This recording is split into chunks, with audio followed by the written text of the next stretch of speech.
ওড়িশার পুরীতে নাবালিকার গায়ে আগুন লাগিয়ে দিল 3 দুষ্কৃতী। বন্ধুর বাড়ি থেকে ফেরার পথে আক্রান্ত দ্বাদশ শ্রেণীর ছাত্রী অগ্নিদগ্ধ ছাত্রীকে ভুবনেশ্বর হাসপাতালে ভর্তি করা হয়েছে। দুষ্কৃতীদের খোঁজে তল্লাশি চালাচ্ছে পুলিশ। ঘটনার তীব্র সমালোচনা বিরোধীদের। তীব্র কটাক্ষ করে এক্স হ্যান্ডেলে পোস্ট তৃণমূলের। ওড়িশার হাসপাতালে আক্রান্তের সঙ্গে সাক্ষাৎ করতে যাওয়া হয়।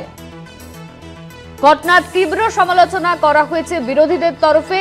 তীব্র কটাক্ষ করেছে তৃণমূল। এক্স হ্যান্ডেলে পোস্ট করে তীব্র কটাক্ষ তৃণমূলের। দুষ্কৃতীদের খোঁজে তল্লাশি চালাচ্ছে পুলিশ।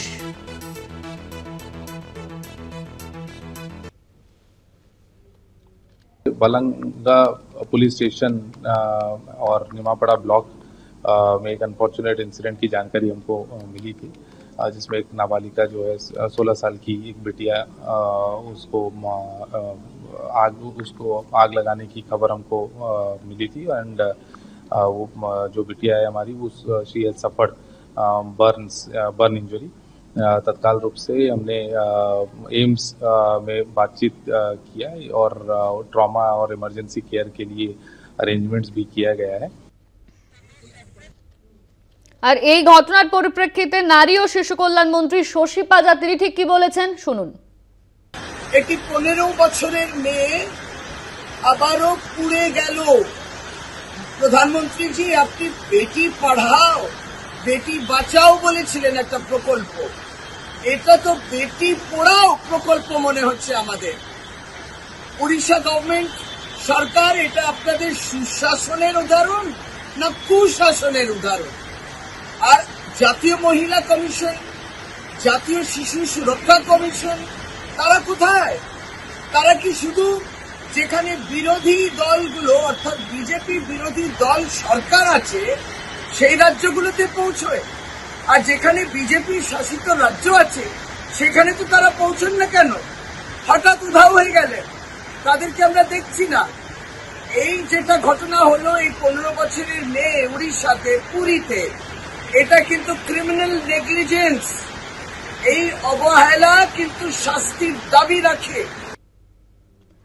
বিজেপি নেতা সজল ঘোষের সঙ্গে আমরা ফোনে কথা বলেছিলাম, তিনি ঠিক কি বলেছেন শুনুন। অত্যন্ত নিন্দনীয় ঘটনা, অপরাধীদের চরমতম শাস্তি হবে। হ্যাঁ, অপরাধীদের প্রয়োজন হলে সরকার এনকাউন্টার করে মারুক, এক কথাবার্তা নয়, সরকার এদের এনকাউন্টার করে মারুক, এদেরকে চরমতম শাস্তি হবে এবং হবে। আমাদের সঙ্গে ফোন লাইনে রয়েছেন আমাদের প্রতিনিধি অরিত্র ঘোষ। অরিত্র, ওড়িশার পুরীতে নাবালিকার গায়ে আগুন লাগিয়ে দিল 3 দুষ্কৃতী। তীব্র বিরোধিতা করা হয়েছে বিরোধীদের তরফে, কটাক্ষ করছে তৃণমূল।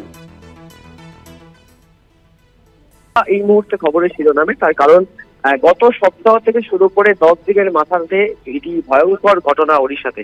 এতমসি ওড়িশার বালাসোরের ফকিরবহুল কলেজ, সেই কলেজে অধ্যাপকের নির্যাতন সহ্য না করতে পারে গায়ে আগুন দিয়ে আত্মঘাতী হন এক ছাত্রী, এবং সেই ঘটনার রেশ কাটতে না কাটতেই এবার গন্তব্য হচ্ছে পুরী। ভুবনেশ্বরের পুরী এলাকায় এক নাবালিকা ছাত্রী সকালে 8:30টা নাগাদ প্রকাশ্যতি বালকে তিনি বাড়ি থেকে বেরিয়ে তার বান্ধবীর বাড়ি যাচ্ছিলেন কোনো একটি দরকারে। সেই সময়তেই 3 জন অজ্ঞাত পরিচয় আততায়ী তাকে সেখান থেকে তুলে নিয়ে যায়, অর্থাৎ রাস্তা থেকে তুলে নিয়ে একটি নির্জন জায়গায় যায় এবং সেখানে গিয়ে তার গায়ে আগুন ধরিয়ে দেয়। এবং তারপরে স্থানীয় প্রত্যক্ষদর্শী তারা যেমনটা জানাচ্ছেন, তারা আগুনে লেলিহান শিখা দেখতে পেয়ে চলে যান সেখানে। ওই নাবালিকাকে উদ্ধার করেন। উদ্ধার করে প্রথমে প্রাথমিক চিকিৎসার জন্য স্থানীয় হাসপাতালে পাঠানো হয় এবং পরবর্তী ক্ষেত্রে ভুবনেশ্বর এইমসে তাকে স্থানান্তরিত করা হয়েছে চিকিৎসার জন্য। ইতিমধ্যে তার শারীরিক অবস্থা নিয়ে এখনো মেডিকেলের কোনো বুলেটিন প্রকাশ করা হয়নি। তবে যে প্রশ্নটা স্বাভাবিকভাবে উঠতে শুরু করেছে যে ওড়িশার আইন শৃঙ্খলা পরিস্থিতি কোথায় গিয়ে ঠেকেছে, যে জায়গায় দাঁড়িয়ে প্রকাশ্য দিবালোকে বিজেপি শাসিত এই রাজ্য ওড়িশা, সেই জায়গায় প্রকাশ্য দিবালোক বলা যায় 7 সকালে 8:30টা নাগাদ এই সময় এই ধরনের ঘটনা ঘটলো এবং যার পরিণতি ভোগ করতে হচ্ছে একজন নাবালিকাকে। ইতিমধ্যেই দেখো পুলিশের তরফ থেকে যথোপযোগী ব্যবস্থা নেওয়া হয়েছে, দুষ্কৃতীদের খোঁজে তল্লাশিও চালাচ্ছে। কিন্তু খুব উল্লেখযোগ্যভাবে বিরোধীদের কঠোর সমালোচনার মুখে কিন্তু এই মুহূর্তে ওড়িশা সরকার। তার কারণ শাসক দল তৃণমূল কংগ্রেসের তরফ থেকে তাদের এক্স হ্যান্ডেলে, অফিসিয়াল যে এক্স হ্যান্ডেল, সেই এক্স হ্যান্ডেলে টুইট করে তীব্র কটাক্ষ করা হয়েছে ওড়িশার এই পরিস্থিতিকে। কেনই বা কটাক্ষ করা হবে না? তার কারণ 1 সপ্তাহের অন্তর্দ্বন্দ্বের মধ্যে 2টি বড় ঘটনা ঘটে গেল এই ওড়িশাতে, এবং 2টি ক্ষেত্রেই নাবালিকা এবং একটি ক্ষেত্রে একজন ছাত্রী সেই জায়গায় দাঁড়িয়ে আইন শৃঙ্খলা নিয়ে পরিস্থিতি তোলাটা স্বাভাবিক। এবং একই সাথে জাতীয় মহিলা কমিশনের ভূমিকা কি এই ঘটনার পরিপ্রেক্ষিতে, সেই প্রশ্নও কিন্তু তুলছেন অল ইন্ডিয়া তৃণমূল কংগ্রেস বা শাসক দল। সব মিলে এই কথা বলা যেতেই পারে যে ঘটনা প্রবাহ, তাতে ওড়িশা রাজ্যের আইন শৃঙ্খলা পরিস্থিতি কার্যত ভেঙে পড়েছে, সেই বিষয়টাই কিন্তু স্পষ্ট হয়ে গেল পরপর এই দুটি ঘটনা সামনে আসার পরে। ধন্যবাদ তোমায় অরিত্র। আমাদের সঙ্গে ফোন লাইনে ছিলেন আমাদের প্রতিনিধি অরিত্র ঘোষ।